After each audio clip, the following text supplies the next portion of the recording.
Alright, so these are some things that once I learned in my guitar journey. Also, forgive the goofy strings, I restrung this like 3 years ago.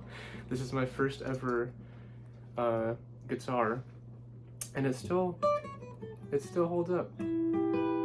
But so these are two things that I learned on guitar, and that also crazy bedhead.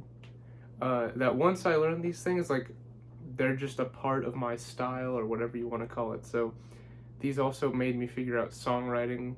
Everything since learning this has become like just a part of who I am as a player. But the first very simple thing I realized was you can play a bar chord like this.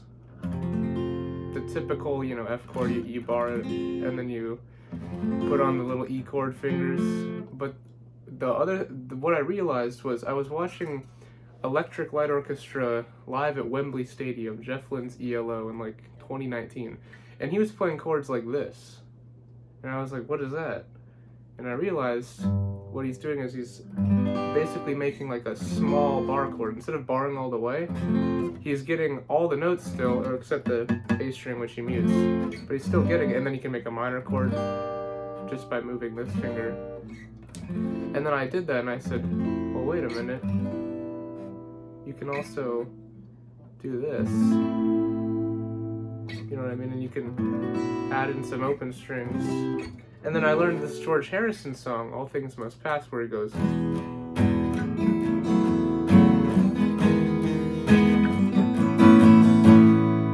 and that's literally all it is E, F sharp minor, but you don't bar. You just play, you're playing 0, 4, 4, 2, 0, 0. So in all these chords you get and ringing out, so you get in all of them. Well, except this one I like to add the A, but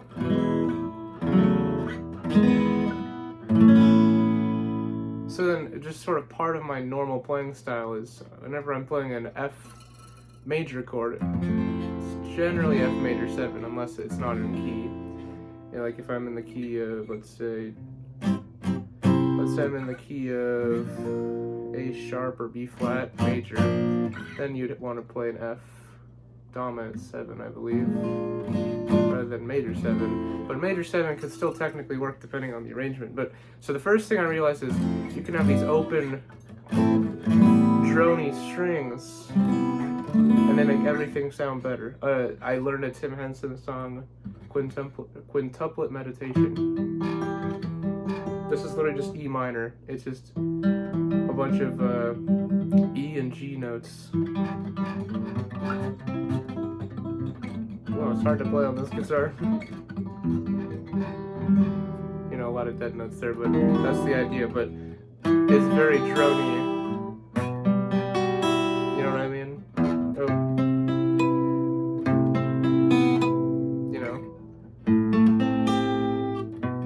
Yeah.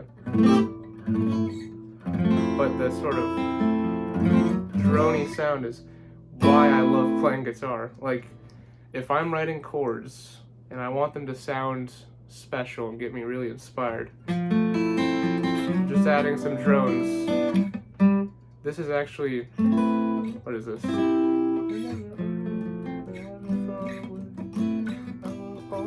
Love song.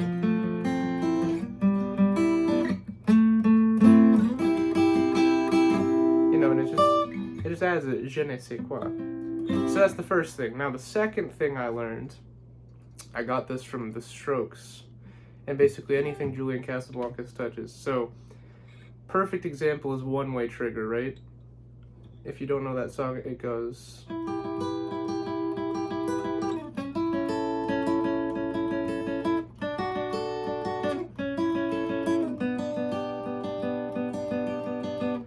So, it's literally all on the top 3 strings.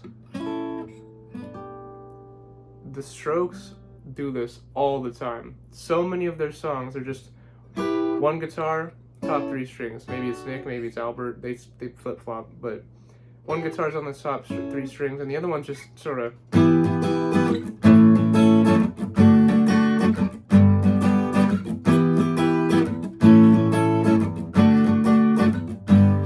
imagine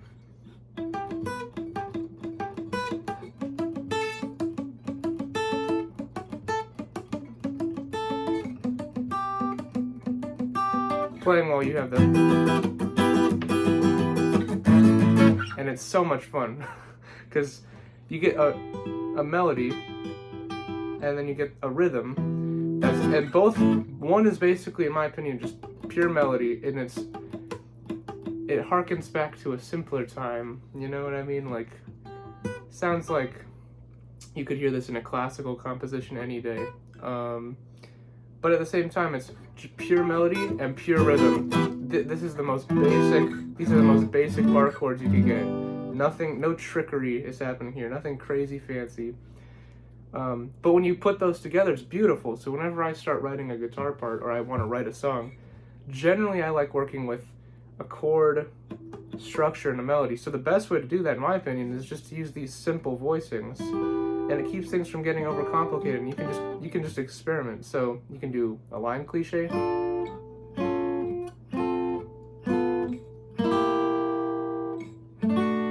know what I mean? And I don't know, I would not have come up with that if I were to write that using the, I don't even know how you would do that. You could, let's see.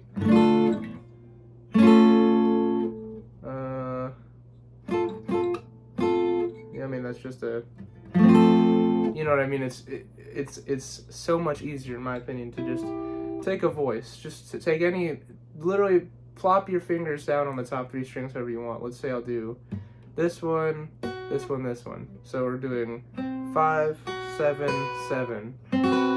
Whoa, that's a cool, so let's see,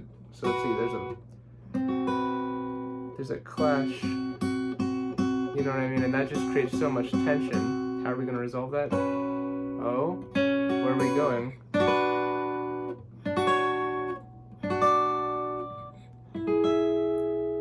You know what I mean? And you can just create, it's like, this is the journey of the song, in my opinion. So we start, ooh. Oh, that's pretty. Let's just do the same thing, move it down.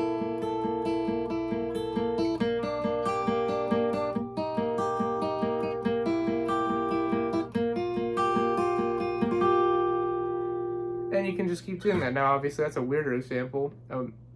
You could do something, I mean, take the pentatonic scale, or better yet, take the minor scale, something like that, right? And then just find notes within that scale. So let's say, we'll start with a minor, obviously. So we have 7, 6, 5, and then we'll go, all right, how can we move diatonically? Oh, put this up, and then put this down. Okay.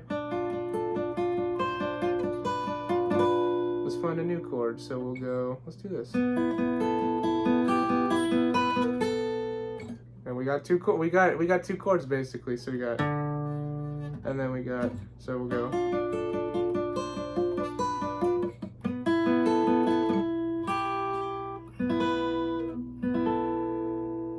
And then we could go somewhere else, we could go.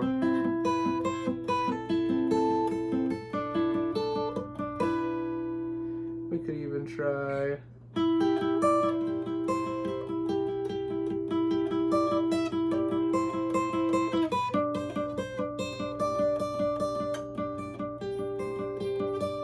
And I'm just completely improvising right now, I don't know.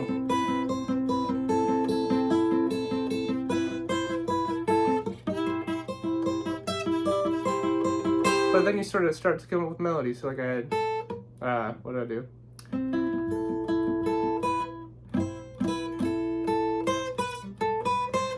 Something, I don't know, I can't even remember what I played, that's why I'm always recording, but, so, yeah, the simple concept is just start coming up with different ways to move, just move the voicings around, and then once you find a cool shape, just move that shape somewhere else. Oh.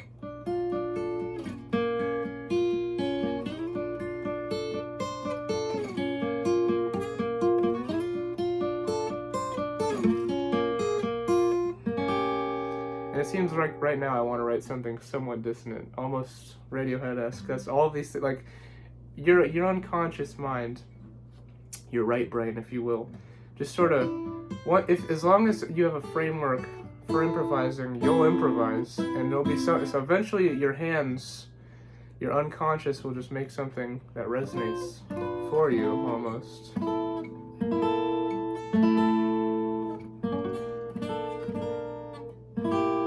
And, you know, I learned that from the Strokes. I also learned that from, I actually don't know how to pronounce it, Soukeye by Gorillaz, Soukeye, or space EYE. And I don't remember what key it's in, but it goes something like, let's see. Yeah. I think that's the picking pattern.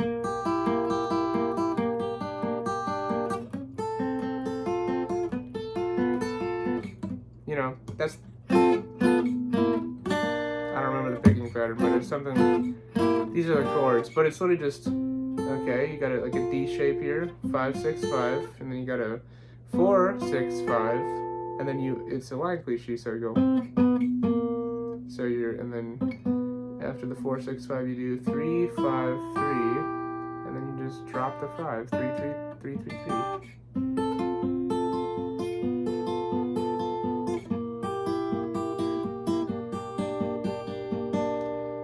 And then boom. All on the top 3 strings. But I like writing like this because it gives you the melody, it gives you the chords, and then it's great fun to figure out a bass line or what the other guitar is doing when you're going.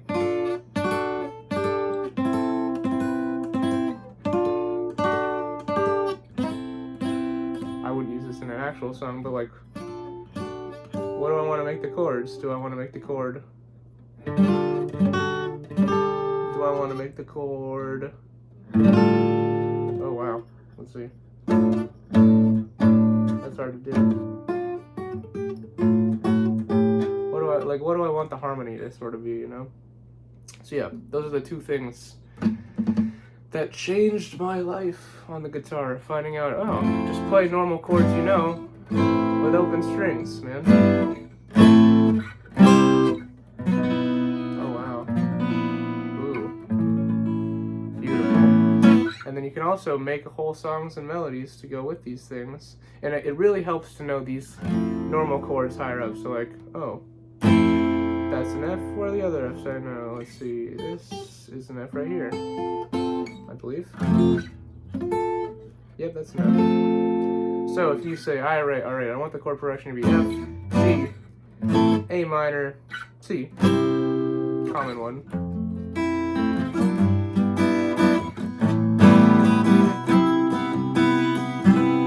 Find all sorts of ways. So let's play F like this, and then G like this. Let's play A minor like this, and then we can play C like this. So.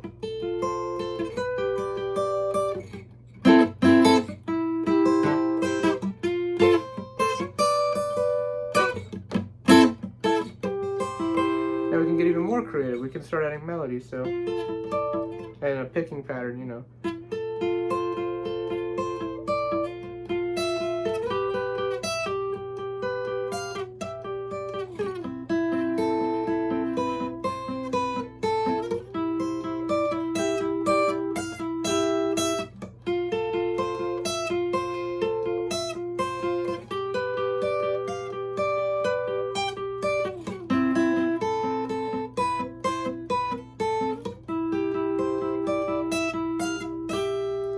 These don't have to be the main melodies, they don't have to be the focal point of a song, but for me it helps to just have a melody, have an idea of where things are going. And obviously this might not be the final take. I'd want things to be a little bit more symmetrical. For example, I would want the top note to always have, or sorry, let's see, this sort of action. I think that's pretty, and then you just reharmonize it. So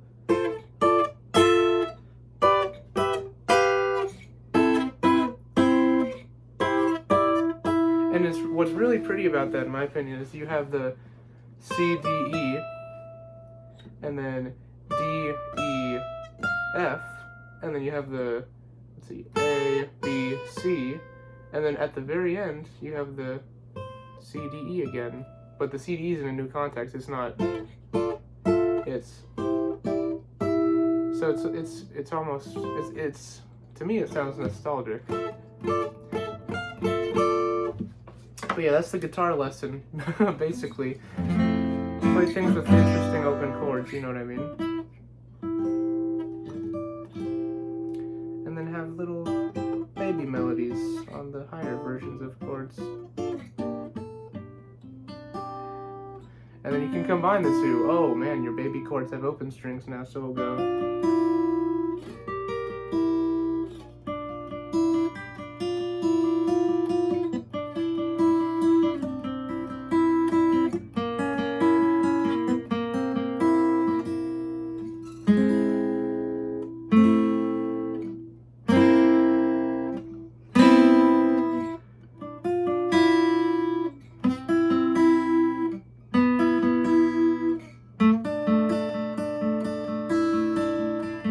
You know what I mean? Just improvise, jam it out, find something you like, loop it, put an 808 behind it, make popular music, have 16th hi-hat rolls, triplets, make a hip-hop drum pattern over your whatever chords you want. Then boom, you just made a song. You can sing over it, pretend like you're a big rock star shouting out to millions of fans. I don't know, whatever you want to do. Make anything you want out of this. This is just, you know, what inspires me to write. So hopefully it helped you. Hopefully it gave you some insight. These are little seeds, you know what I mean? Little things you can just put in your little soup, your little music soup in your toolbox. Add a little pizzazz if you want. But yeah, peace.